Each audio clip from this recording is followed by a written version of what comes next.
Hi, I'm Ryan Couls. I'm a professor of management and entrepreneurship at University of Connecticut and also the chief scientist and founder of Dago Labs.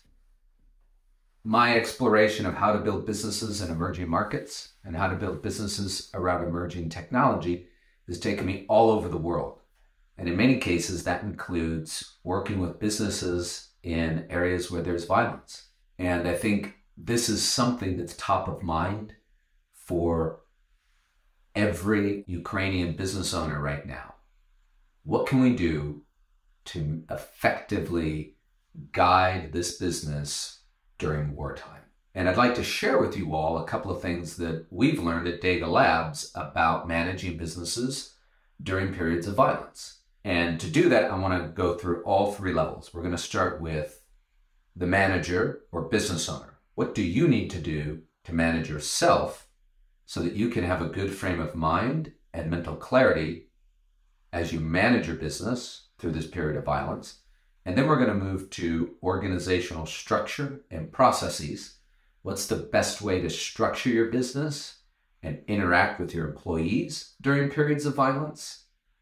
And then the last one is, how should I focus my strategic planning for my business during periods of violence? So let's start with the first.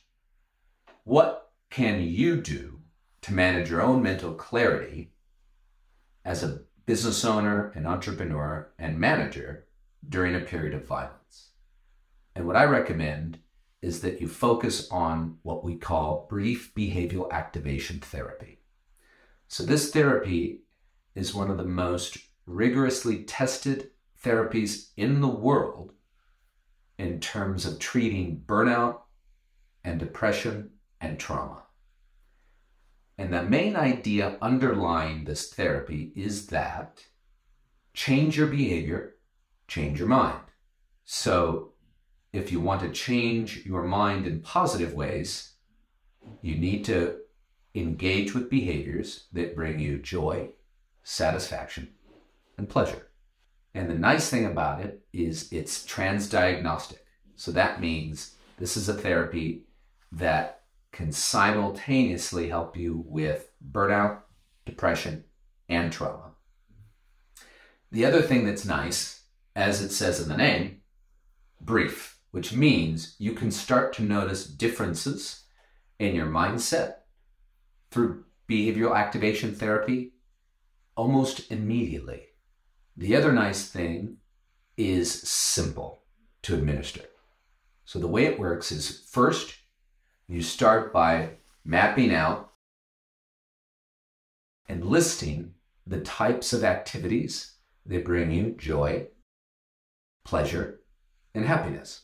Once you do that, you need to spend a few days tracking how much time do you spend doing those activities. Once you have that baseline, then what you do, just like doses of medicine, you subtly and incrementally increase the amount of time you spend engaging in those activities that bring you joy, pleasure, and happiness. Now, if you want to augment the impact that this has on your mental health, then what you do is you add an additional element to it. That additional element is also making a list of the people you enjoy spending time with. Who are the people enhance your life that you gain emotional support from? And so then what you want to do is cross-link that with the activities that bring you joy, happiness, and pleasure. And you want to slowly increase the amount of time you spend doing those activities with the people that you care about most. And if you can do both of those together, it enhances the effect of brief behavioral activation therapy. And so that would be my first piece of advice to any executive, business owner, or manager who's looking to manage effectively a business during a period of war. You've got to start with effectively managing yourself. And brief behavioral activation therapy is one of those things that I found to be the most effective for executives and business owners in managing yourself and your own mental resilience. Now, one other thing I want to mention about brief behavioral activation therapy is that it can be administered to multiple people at once. So you can walk a group of 50 people, and it'll be just as effective as you walking one person through brief behavioral activation therapy. And this is where I want to kind of transition away from you managing your own resilience, right, and your own motivation and capability to the organization. And I want to start with first, during a period of war, you have to be more human in your management. Less operational, more human.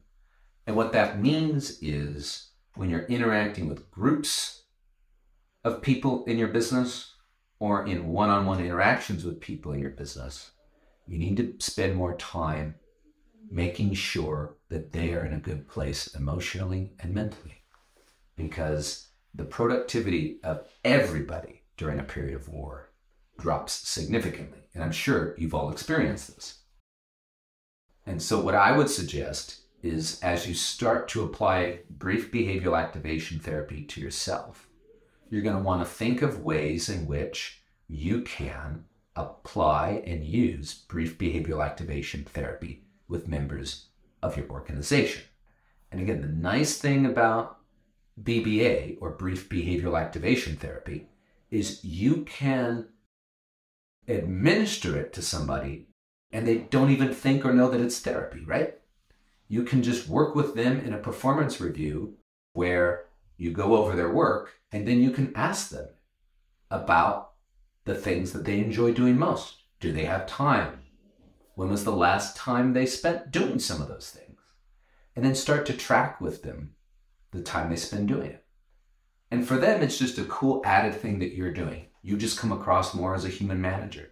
But really what you're doing is you're giving them treatment for depression and burnout and trauma that has been shown time and time again through our academic research to be at least as effective as actual medicine for depression, burnout, and trauma. So for organizational management, that's point number one. Find ways to help all of your employees to engage in activities that they get joy, happiness, and pleasure from, and help them find ways to do that with people they care about. Because it's so easy during a period of war to close up, be a recluse, and all that does is exacerbate the trauma and burnout and depression that you feel because of all of the uncertainty and violence and loss going on around you. So again, because I'm a professor and I like to review, one, you start with yourself, managing yourself really well. And my suggestion is treat yourself with brief behavioral activation therapy.